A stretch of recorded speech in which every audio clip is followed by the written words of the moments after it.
Hi, I'm Sunny Bottoms, and this is Between Two Levees. Today, my guest is Scott Whitaker. He's a sixth-generation farmer from McGee, Arkansas. How are you doing today, Scott? Doing great. Happy to be here. It's good, good, good. I'm glad you had some time carved out for me.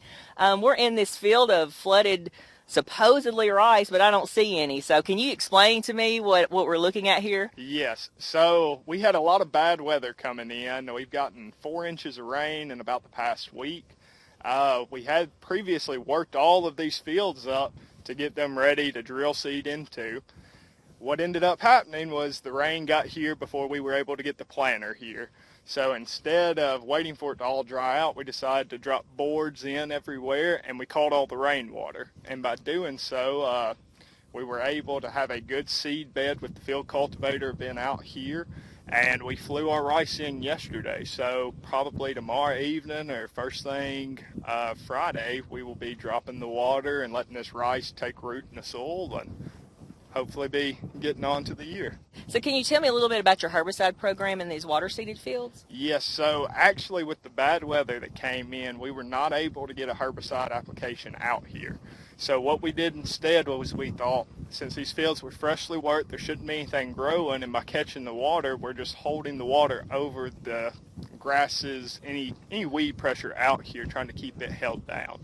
And then once we drop the flood, we're going to try and come in with some command, get a little pre-emerge down, and then we're going to pinpoint flood and probably end up dropping some rogue in as well. Oh, that's great. So as far as a pinpoint flood, so can you explain what that is versus a traditional delayed flooding? So yes, we are going to, as soon as this rice is about one leaf and has established a root system in this field, we're going to put the water back on here as fast as possible and really be pushing that rice to try and stretch so that we, as we're doing now, don't have any more weed pressure coming up through the water.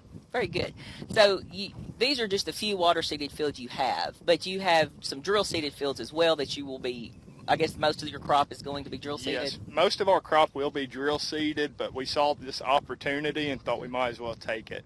Now on our drill-seeded stuff, our herbicide application pre-emerge looks like we're doing 1 ounce of Gambit, 24 ounces of Roundup, and Command. One of the things that you and I were talking about beforehand was smart rice.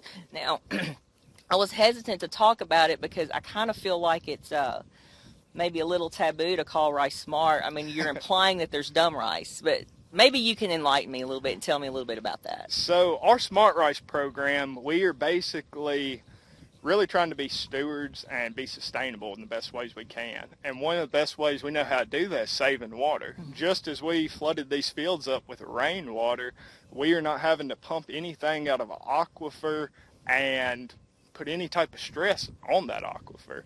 And other than that, smart rice is going to be considered a field that has 20% more yield than the state average does. So we are actually feeding more people using less water. And then lastly, we do AWD, alternate wetting and drying. And so what we do with that is we flood our field up and let it slowly dry down with evaporation. We like to get to about -2 to -4 inches of dry soil underneath the crust. And that will actually slow the microbial activity in the soil and stop producing as much methane into the air. All right, Scott David, it's very interesting to hear about your herbicide programs and what you're doing as far as trying to be a great conservationist. So if you want to learn more information about smart rice, I'm sure Scott will be glad to talk to you about it. And thank you for joining me today, Scott. Yeah, thanks for having me. This has been Between Two Levees.